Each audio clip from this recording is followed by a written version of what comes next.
parang yung Mountain Shaker. yung Mountain Shaker. Yan. Doon lumalanding lahat.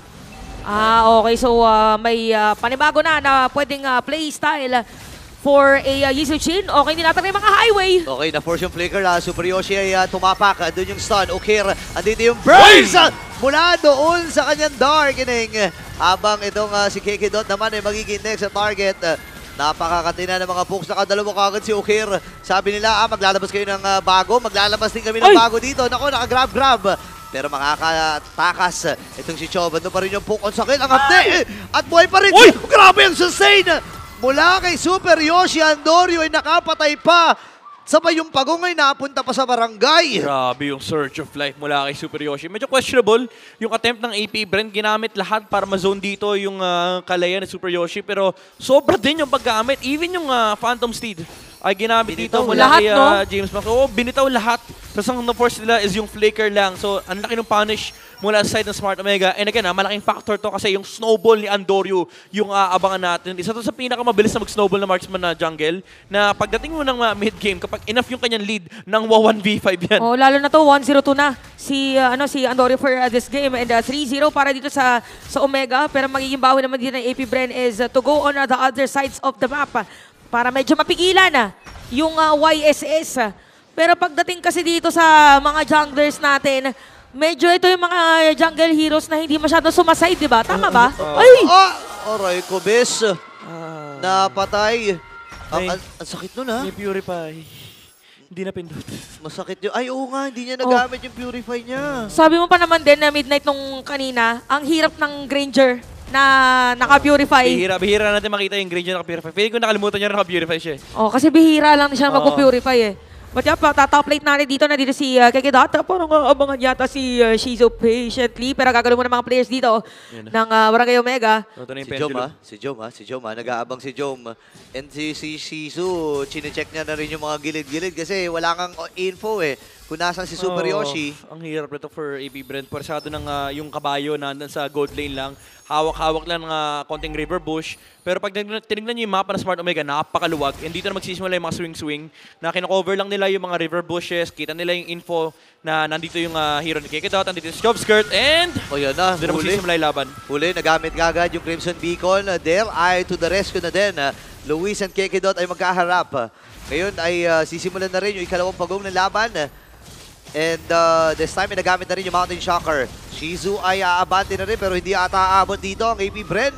At makukuha ng malaya ang pagong. Ang sikip ng mapa ng AP Bren. Hawak ni Yoshi lahat.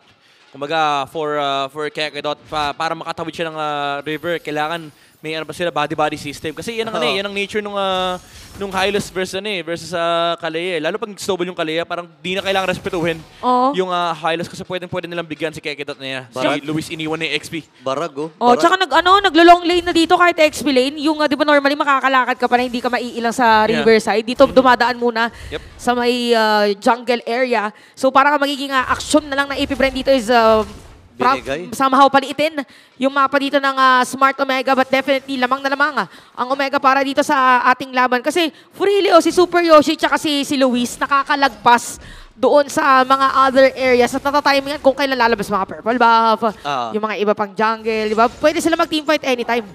Magkakasama na, 5 5 magkakasama, ibibigay itong Torre dun sa may bandang ibaba. Pero yun na naman yung trade na gagawin dito ng Smart Omega. Ibibigay at mag-iiwan na naman ng linya. And ang problema dito, si Shizu ang mabibigyan ng karampatang gold Pero okay lang kasi ang daming ang laki ng pressure na nakuha ng Smart Omega. Kung trade na lang din. Pati purple yung binigay dito ng Omega for Shizu. Kasi kuha talaga lahat. Diba? And ang masakit pa rito, kapag iniwan na yung top lane, hindi rin pwede maging safe yung area for AP Brent sa may baba. So, lalo lang lumalaki yung mapa ng Smart Omega. Yung top lane, kumbaga, trade na lang yun Pero pag pumuesto kasi si Andorio dyan, wala rin namang threat mula sa AP Bren kasi maiipit yung AP Bren sa right side. Dito sa may, sa may right side ng tower sa mid. Kasi hahawakan ng Omega yung kabuhuan ng left side ng mapa. Pero interesting. Wait lang! Nakuhuli na naman. Sabay Chaos Assault. Pero bitin yung damage Nabitawan kagad yung Crimson Beacon para dito kay Chomskirt. Ngayon may mga ultimates na i-commit. Pero walang mamamatay. Third turtle lang game, sisimulan na ng Omega. Oh, pero nakita natin kanina, in terms of gold, lamang si Der and si Shizu dun sa mga kalay nila. Pero yung mga other heroes naman or other players, sila yung lamang. So, depende na to sa initiation kung paano i-capitalize ng mga teams, kung ano yung mga winning lane for them. But so far, si Okir dito, meron ng Sky Piercer. Oo. Ang problema kasi na kay Andorio lahat eh.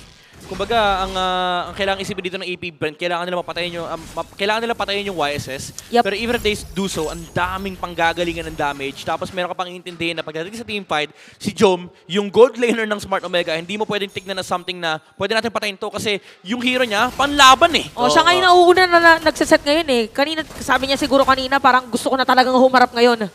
Oh, kaya, coach, ibigay mo na sa akin na Ruby para Dontran Wolf King. Ayan na. Oy, wait lang. Nagamit kagad yung Brilliance para dito kay Okir. So, info ito na maliit na info lang naman para sa AB Bren. Pero balik muna sa rotation. Balik muna sa farming pattern dito si Chobs. At may kita natin na nagsasama-sama na rin ang AB Bren. Ayun, luwag ng mapa ni Andorio. Kanya lahat yan. Yung bot, yung mid, tapos yung AP Bren, ipit lang sa dalawang side. Yung purple tsaka orange buff, hihintayin pa nilang bumaba yung minion wave na yan. So nakikita nyo yung minion wave sa may top lane, yan ay isang wave na hindi na ma-farm ng AP Bren unless itulak ni Jom. Oh, not unless ano din sila dito. Magsama-sama sila dun sa lane na yon. Oo. Ganda ng ginagawa ni Jom. Kinukuha niya lang yung gold tsaka XP. Hindi niya tinutulak. Yan ang magandang gawin. Freeze mo yung lane, kunin mo lang yung farm, tapos i-deny mo sa kalaban mo. Ayan na, speaking of deny, ididiri kagad nila si Keke dito nagamit yung Revitalist ngayon. Lalabang yung Flourish Banner, pero mamamatay yata. Itong si James Pang nakadalawa na with that Chaos Assault. Habang mamamatay din si Chomskirt, tatlo kagad ang napuruhan para sa Hive. At dire-diretso ang Smart Omega, 7-0 to Oo, pwede sila kumuha dito ng Torre sa may gitna at bumuwesto na rin padiretso doon sa may Turtle and the Admiral returns. Huling beses na nakita natin na nagamit at nalaro si Heesun Shin ay nung MPL. Sa MPL ay during Season 9 at gamit siya ni Kyrie. Kyrie pa? Onyx Philippines pa siya nun. Anong game yun? Parang di ko na maalala yun. So, gano'n na siya katagal. Akin din, memory full na ako. Hindi ko natanda. Parang sure ako na nung season na yun, baka regular season pa yun. Hindi ko sure yung playoffs kasi parang wala akong maalala playoffs YSS nung season 9. Grabe, no? Pero tagal na, Si Admiral din, ang alam ko, unang-unang MSC. Nagamit din siya MSC. Oo, tama. Oo, ano pa yun? Agawan ng YSS Brody nun. So, grabe no, dami ng pinagdaanan ng ating mga heroes. Pero ito, mas mahirap ang pagdadaanan ng AP Bren dahil 7-0 yung ating pinaka-kill score. And yung 5K gold lead, para medyo mahirap na talaga habulin. Yoshi! Ayun na, sa likuran talaga. Ang target ni Super Yoshi! And this time, mamamatay kagad yung jungler para sa AP Bren. Andun yung Lost Insanity, pero walang tatamaan. Dory Boy pa rin, nagamit yung Mountain Shocker. Tumama yung bangka. Pero kung nga ba sila dito, hindi na. Atras muna ang Smart Omega. Kasama nila yung Lord dun sa may bandang ibaba. Pero ang baba ng buhay ni Andorio. Yeah, medyo napasobra ng dash si Andorio doon, yung Traceless. Muntik siya maging kwento mula kay Shizu. Oo, umuti ka na matapilok na parang, uy, maling wrong floor pala. Ba't masisira na yung Torre dito sa may top lane. And ang depensa na nga dito ng AP Bren, yung kanilang, yung Lord na bit-bit dito ng Omega. So far, ay hindi pa rin napipigilan dito kung paano yung pangkontra against Okir. Pero for James Panks, still waiting for that first kill.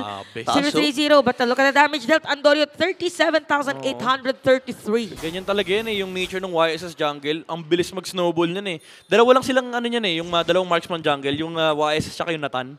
Yung Nathan isa rin sa pinakamabilis na mag-snowball. Yung mga kaya mag-1v5. And ang nakakatakot lang dito for Smart Omega, even though naka-snowball sila dito, again, pagdating mo ng late game, may X-Borg problem ka. So, hindi pa rin naman ganong kasalyado yung late game dito ng Smart Omega. Lalo kapag umabot tayo sa mga Evolved Lord dances, dun mo mararamdaman yung presensya ni Der. So, if you're Smart Omega, ayan, puruhan mo na si Der. Uy, binasag kagad yung Firaga armor At kapag ganun kasi, wala nang contest na i-expect Hindi naman pwede mag-dive basta-basta si Kekidot. Kasi kayang-kaya siyang tinawin ni Okir. 5-0 and 2 yan, pre. Yeah. Sumakto pa naman din yung hero dito ng Omega, pang harapan lang. Oo. Diba harapan lang talaga. Kung sila nasa harap yung ibibigay na. For AP Bren, parang ganun din yung concept nila. So kailangan maging makunat muna dito si Darren, even Kekidot. Yung parang kaya lang talaga nila i-sustain yung pinaka-damage dito ng Omega. But anyway, para mag-aantay lang muna ulit. Siyempre, gagamitin na yung mga bush, tapos hindi mo na magpapakita. Walang information as much as possible. Ang problema nila dito, may damage sila para patayin yung YSS, pero wala silang hold. Kayang-kaya silang dive in ni Andorio. Lalo kapag nagsabay-sabay, no? Yung Glue, yung Ruby, yung Kalea. Yung damage ni Andorio, enough para patayin si Chomskirt. Kasi hindi mo rin mapapaangatin eh. Ang daming traceless stacks. Ay, ang daming traceless usage mula sa YSS. So parang, do your best, try your best na paangatin yung YSS, pero medyo malabo yun. Mas malabo pa sa mata ko yun, sa totoo lang. Ang kaya pwede lang talaga nilang gagamitin dito is yung frontline defense ng Xborg. Pero kailangan pa niya ng konting defense item pa eh. Kailangan siguro immortality yung pinaka-peak. O yan yung sinasabi ko, yung napakabilisan talaga. Naging stack na si Skypiercer para kay Ukir. Hoy! Ngayon naman itatawagin si Balmil. Hoy! Naipet! Andorio mamamatay. Wala ang jungler dito ng Smart Omega. Pero inineksatan na si Der. Nakoy, naibalibag ni Super Yoshi. Pero sapat ba yung damage? Hindi. Pop yung immortality. Pero si Luis ay nagkipagsabayan. Sa apat na miyembro. Mula dito sa AP Bren. Siya naman ang magiging next sa target dito ng AP Bren. Naku. And Shizu ay nakakuha ng kill. Biglaan lang nabaliktad yung sitwasyon. Is this it? Kasi mabubuhay na rin si Kekedat para diretso. Meron na naman bubuhatan! Bumers si Ukir dito pero mamamatay siya! Oh my gosh! Si Joe may nakipagsabay. Ang Purify na gamit. 4-man down. Para sa Smart Omega at AP Bren. Malayang kukunin itong Lord. Puro low HP Si Super Yoshi nakabang! The artist! Ayaw na. Okay, escape artist lang, hindi Lord artist. Oo, pero maganda to para sa sa AP Bren. At least nakakuha sila ng Lord. Pero for Omega dito, maganda naman naging juggle din nila during the team fight. Oo, kakasabi lang natin kanina, yung Xborg yung magigisusi. Pinasabugan si Andorio, i-touch mo to, sabi niya. Yung last insanity flagger, kahit anong traceless mo dyan. Inabangan yung traceless eh. Pagkapasok ni Andorio para patayin yung Hylos, ang ginawa ni Der, ginamit niya kagad yung ultimate niya sa YSS. Tapos pagka-dash palayo, sinundan, nag-flicker in. Iba no? And then makikita natin na ganun na ka-eksperto na si Der sa paggamit ng isang Xborg. Matagal-tagal lang yung panahon na hindi natin nakita itong XP na ito. And ngayon ay dediretso na sila doon sa may bandang itaas at kailangan dumapensa ng Smart Omega. Naka-immortality yung Xborg pwede magkaroon ng body sacrifice. Kahit si Kekedat. Si Kekedat ng immortality na I think pag nailapag lang nila yung magandang opening sa mga kakampi nila ay kaya-kaya na. Again, yung 6K na kalamangan dito ng Omega ay naging 700 na lang. And for AP Bren, sila ang pwedeng pumatay doon sa lason ng Omega for that playoff spot. Amoy na ni Andorio kanina 206 na siya eh. Sabi niya mukhang makakahinga tayo mamaya pero ngayon nangangamoy La Union for AP Bren dahil itong Xborg na to napakalaking problema sa late game. Kalimutan niyo na lahat ng lead na binabanggit namin kanina kasi ngayon Lord Dances yung pinaglalabanan and dyan mo mararamdaman hari si Xborg. Conceal. Normally pa naman din 15 minutes or almost 15 minutes nasa game equilibrium na yung mga kailangan mo na items ay nandun na parang yung mga next na lang ang pinakakailangan mo. So ito na, nag-group up na yung AP Bren, tapos meron dalawang naka-immortality. Medyo mahirap na rin biglang burst para kay Ukir dito kasi more on single targeting yung Lunox pag naka-chaos assault. Tsaka hindi niya sasayangin yan kay Derek kasi mababasag lang yung Piraga dun sa duration ng kanyang Chaos Assault. And tama ka dun, mahirap talaga para kay Ukir na humanap ng target. Not unless ay makasalubong niya kung sino man. It's either si James Park or si Chomskirt, kaya niyang patayin in an instant. Pero kasi Smart Omega sama-sama na rin eh. Hindi na rin nila hinahayaan yung mga core heroes nila na magpalakad-lakad kung san-san eh. Parang ang hirap nito kung ikaw yung dalawang players. And even si Joma dito ay kailangan maging maingat na kung kanina talagang sobrang aggressive. Parang hindi mo gugustuhin ngayon eh. So for this game, again, 15 minutes na po tayo kung sino mas pasensyoso. Pagdating sa initiation, most probably, yun ang alalamang lahat ng mga pwesto sa mapa ay kailangan linisin din dahil magkakaroon na tayo ng Lord. Grabe, walang gusto humarap kay Der. Hapde, aray ko po. Kaya ba nilang basagin? Oy, si Kekedot ay nandito. Umikot na! Ang tanong, kaya ba? Naku po, mahuli ata si Andorio dito.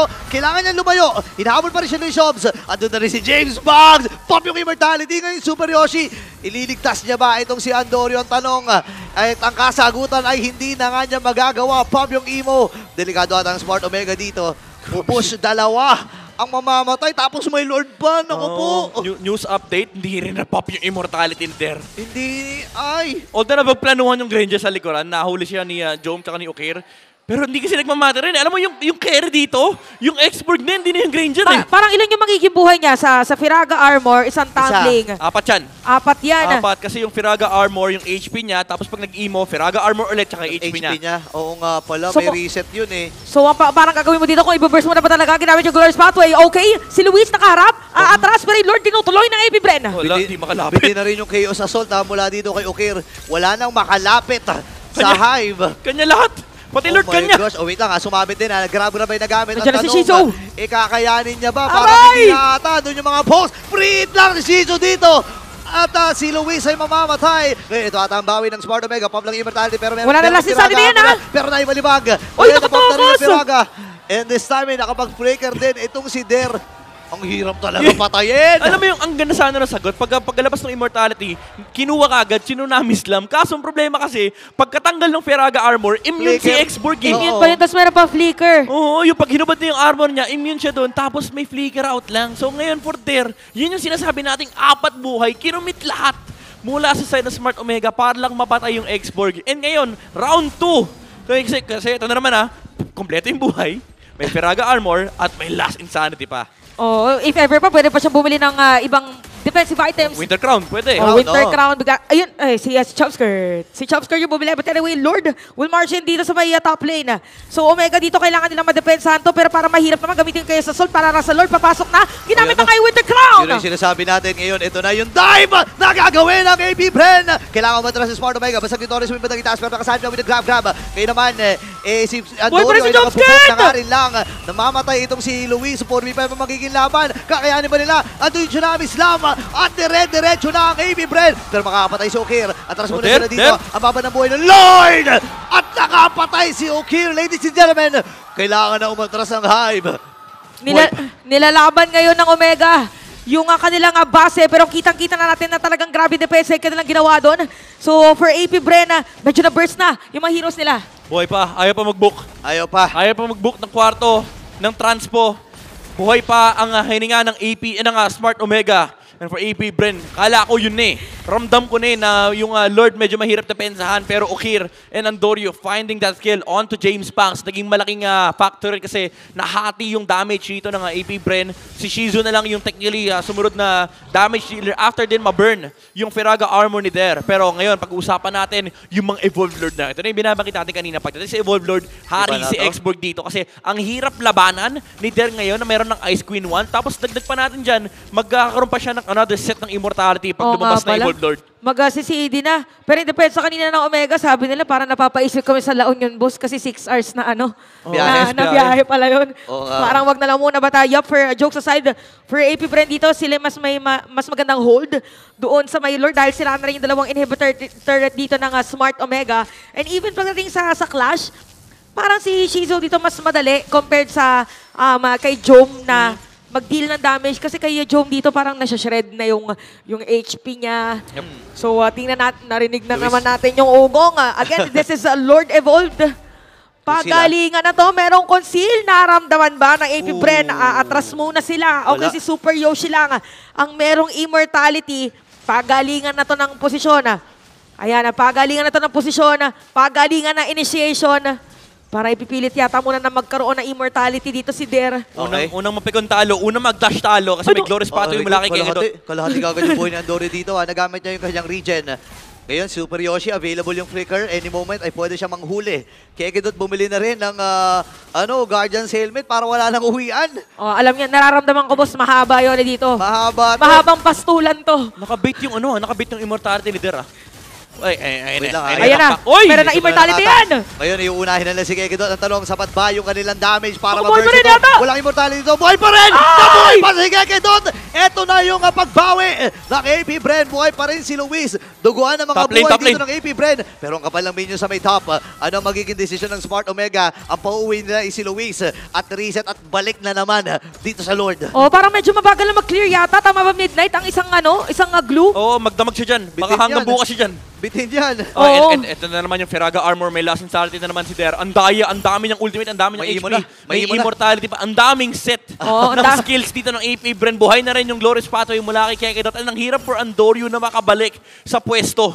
Isang nakap nga lang na skill dito ng Lord, nangalahati yung buhay niya kanina. Oo, hindi niya pwede hawakan yan. And ito yung downside kapag yung main damage dealer mo, ito rin yung retry holder. Hindi ka pwede magpabaya, hindi ka pwede magpakita kagad. Kasi pwede kang targetin May Oracle pa si Der. Literal na ayaw mamatay. Ayaw mawala ng HP. Hop! Super Yoshi ha. Zone malala. Okay, wala siyang flicker dito Nakangat yung minion pa din sa may top, ha? Hirap nito. Ang hirap nito. Parang ito yung mga lahat na ng emosyon mo, nararamdaman mo. Tapos parang medyo mararattle ka. Boss, i-clear ba natin muna yung minion wave? Minion wave tuloy. Minion wave. Minion wave. Okay lang yan. Ganun talaga nakakabaliw yung sitwasyon ngayon kasi malupit ng Lord Dance for both sides. Pwedeng i-reset to ng AP Break kasi ang kapal ng waves na nasa taas. Kapag may nagpakitang isang hero dyan, may conceal. Mula dito kay Hakekidot. Kanina pa siya nagpalit actually. Uy, parang ibaburst na, roaming na spell. Ibibigay ba nila to? Ngayon, nahahabol na si Andoryu. Oy! Si Der, babasagin nila yung Firaga Armor pero nagamit yung Lost Insanity dito na. Pathway. Ito na yung sabayan! AB Brennan, Smart Omega ngayon na ibit-bet ito si Gekidot. Pero sapat ba yung magiging burst? Hindi ata Super Yoshi. Mapopop yung immortality niya dito. Gamit din yung Winter Crown. Bishop's Curse. Sobrang crucial nun. Dalawa kaganatumba para sa Omega. Atrasan muna dito itong si Andoryu at si Super Yoshi. Nakagrab-grab pa. Pero yung mga minions, tinatapos na yung laban. Yung mga minions, tinatapos na ang laban. At pipigilan ang pangarap ng Omega.